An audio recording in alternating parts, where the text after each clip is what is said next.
Nah, ini untuk algoritmnya. Ya, lihat di sini. Dibagi sih. Kalau hemodinamik unstable, ya pasti sih kita semua akan melakukan stabilisasi hemodinamik karena kan kita pasti ATLS. Kita akan mengejar cairan dan segala macam sehingga hemodinamiknya stabil sambil kita assessment secondary survey cedera apa saja yang terdapat pada pasien ini. Kemudian multidisiplin, orto, BTKV, vascular surgery. Nah, ya kita buka pasiennya mau nggak mau gitu karena kan life saving ya. Satu prinsip yang selalu saya pegang teguh kalau misalnya di IGD dan trauma yang diajari sama guru saya, kalau ada trauma mending kalian ngapa-ngapain ya, jangan salah juga ya, misalnya kalian resusitasi harusnya dengan cairan ini, kalian nggak melakukan cairan itu ya, ataupun tidak berdasar tindakan kalian. Namun kalau jaga IGD kan pasti udah ada modalnya, jadi nggak boleh freeze. Lebih baik kalian melakukan sesuatu daripada tidak melakukan apapun kalau pada pasien trauma.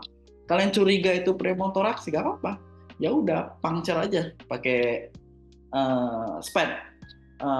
Percayalah, misalnya dia tidak ada pneumotoraks, dari hasil pemeriksaan kalian kok suaranya redup, tidak salah kalau misalnya kalian puncture misalnya pada hemitoraks kiri. Percayalah juga dengan misalnya kita pakai jarum suntik tidak akan buat pneumotoraks. Jadi misalnya dia tidak pneumotoraks, kalian periksa itu ragu-ragu, ya udahlah, kok ini sesak, nafasnya nggak enak, kalian puncture, nggak salah. Jadi daripada kalian diamin, oh ternyata pneumotoraks, nggak kalian apa-apain, pasiennya mati, kalian salah. Gitu. Ya itu prinsip penanganan trauma di IGD yang harus dipegang teguh sama teman-teman di dokter umum di IGD. Kemudian kalau nggak stabil, oke, stabil, lihatlah hard sign, soft sign.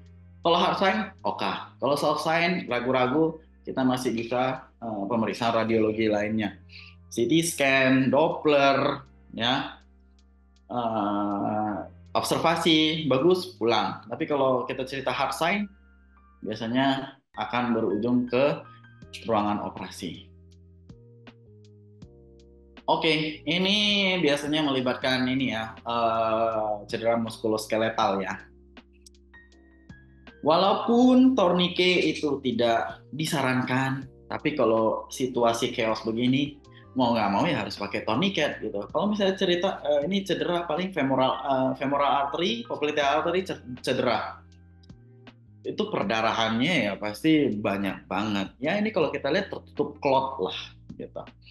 Tapi ketika misalnya ini dibersihkan ya, pasti akan perdarahan masif banget. Dan kadang itu kita tidak tahu dari mana, rembes saja, nggak jelas dari mana. Karena kan dia pasti akan vasokonstriksi, dia akan masuk ke dalam otot-ototnya. Jadi memang sangat susah. Saya sendiri pun kalau misalnya menangani trauma vaskular, kalau nggak sabaran dan bermain dengan waktu, saya kembangin tourniquetnya orto sampai di atas 250, biasanya perdarahannya berhenti, baru kita cari nggak pelan-pelan juga, secepatnya kita cari arteri, kita klem, baru kita langsung buka tourniquetnya. Jadi saya tidak pernah membiarkan tourniquetnya lama-lama karena dia bisa merusak otot, merusak pembuluh darah gitu. Ya. Kemudian kalau ada kayak gini, apa yang Anda lakukan di IGD? ATLS sudah dijalankan, kemudian kejar cairan, hati-hati kalau yang sudah ATLS pasti tahu bahwa tensinya itu dijaga 110, yang penting shocknya tertangani, heart rate-nya turun. Karena kalau misalnya kita ketinggian, kita kasih cairan kebanyak, dia popping the clot, berdarah lagi. Pernah nggak kejadian? Saya pernah ngalamin cedera traumatus subdada jantung. Dia datang itu bagus-bagus saja dari Bogor ya sampai ke IGD, ya kita lakukan resusitasi, pasang cairan, turun lagi, shock lagi. Ya karena apa? Tiba-tiba kita gerakin pasiennya, kita transport, nyeri, tensi naik 140, begitu 140, harinya juga naik, kita pikir itu nyeri, ternyata itu adalah salah satu tanda shock karena begitu ditensi 30 menit, 1 jam kemudian tensinya mulai turun 90 lagi. Jadi kebanyakan kasih cairan juga nggak bagus. Transport dia nyeri, apapun itu yang menyebabkan tekanan darah naik itu bisa buat shock lagi gitu loh. Karena clot-clot yang udah terbentuk itu lepas lagi, jadi bleeding lagi deh gitu. Ya, ini tourniquet pakai, kemudian segera hubungin dokter-dokter yang ada di rumah sakit Anda, karena kalau misalnya ya kan nggak mungkin kalian bisa menangani hal-hal seperti ini ya.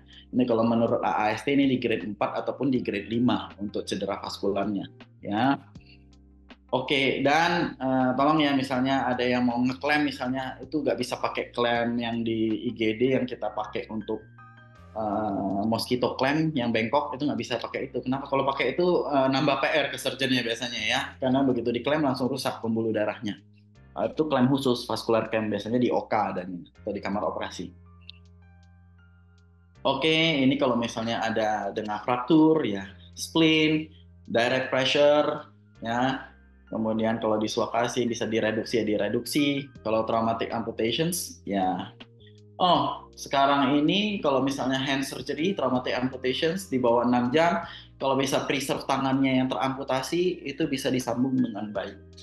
Karena hand surgeon itu sudah mulai berkembang, ada yang mengerjakan anastomosis pembuluh darahnya sendiri, ada yang biasanya join dengan vaskular. Jadi kita juga sambung arteri radialis, ulnaris, dan vena.